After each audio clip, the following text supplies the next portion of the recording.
This is Charlie Miller, AS Media, and I'm going to be analysing the first minute or so of the film Se7en, directed by David Fincher. Okay, so first we see a shot of a kitchen, presumably the protagonist Morgan Freeman's character, his kitchen. In the slight foreground we can see a chessboard and some size-ordered models just standing on a shelf. This could establish his character as quite calculated and clean-cut and meticulous, as he's kept all the chess pieces on the chessboard and kept all the wooden models in size-ordered spacings. Next we see a shot of him getting ready in the mirror.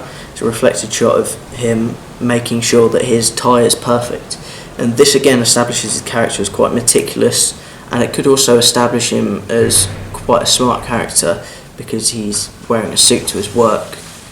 Next we get a shot of Morgan Freeman's character's his possessions lined up all neatly along the table. So we see a police officer's badge, a knife, a pen, etc.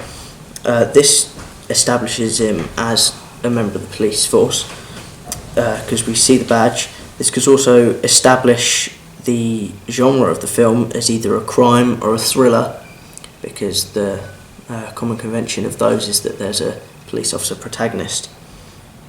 This also might establish him as quite particular about his spacings and everything, maybe a little bit OCD, because all of his possessions are lined up in size order, and earlier we saw the size-ordered models and the chessboard. We see here that he also owns a switchblade. This could suggest that he lives in a bad city because he needs protection with a switchblade, which could then again establish the crime or thriller genre. Next we see a shot of Morgan Freeman standing next to a bed with his blazer laying neatly on the bed. He then proceeds to flick a piece of dust off of the blazer. And this could establish his character as, again, precise and meticulous, because he worries about the small little pieces of dust that are on his blazer. It could also establish him as quite a thoughtful character, because he likes to think about his appearance. He likes to look smart during the day. The blazer laying neatly on the bed could also establish him as precise, again, meticulous, but it could also establish him as quite controlling, because he likes to be prepared by laying out the blazer on the bed and all of the possessions lined up on the table. We're then cut to a different shot of his bed, and we see that he actually owns a metronome. Now metronomes, they produce like a boring, just ticking sound. So this could establish him as enjoying either like rhythmic sounds, so establish him as quite a simplistic character, enjoys little things, and it could also establish him again as quite precise, because he enjoys the small parts of life. Next we get a shot of a dead body lying in a pool of blood. This creates a huge juxtaposition between his work and his home place.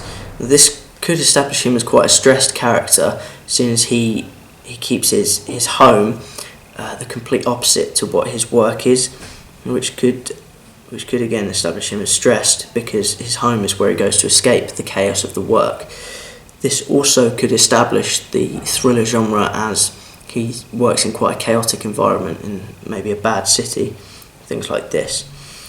Also, the shot of the dead body establishes the crime or thriller genre, and it also establishes the narrative of a serial killer and the protagonist having to go through and catch him.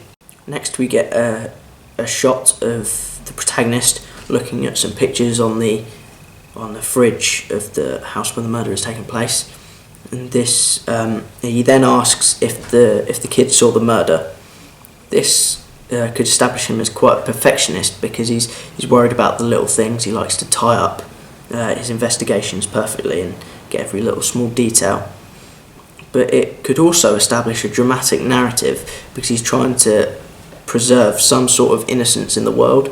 He's trying to avoid having the kid seen the murder, which could again suggest a bad city or establish the thriller genre. Next, a fellow police officer says, "We're gonna be real glad when we get rid of you," to Morgan Freeman, the protagonist. This establishes him as lonely and could also suggest that why maybe his house is so precise is because he's such a lonely character. Also, it suggests that he's quite close to retirement because the police officer wouldn't know when they're going to be getting rid of him unless he was retiring soon. And this is a classic crime stereotype of he was 6 days before retirement when he died. This could also establish the narrative of maybe Morgan Freeman dying in the end, and also a narrative of a sad narrative of Morgan Freeman's last case. Next, we get a shot of Brad Pitt coming up the stairs and casually chewing gum and introducing himself, saying, "I'm Detective Mills." This establishes his character as quite carefree and casual because he just casually strolls into a crime scene while chewing gum and just says, "I'm Detective Mills."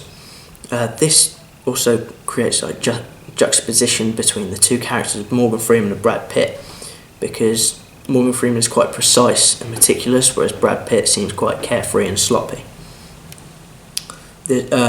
Also establishing his character is the informal greeting that he gives of, "I'm Detective Somerset, I'm Detective Mills." This could also establish a kind of serious buddy cop narrative of how the two learn to work together throughout the film.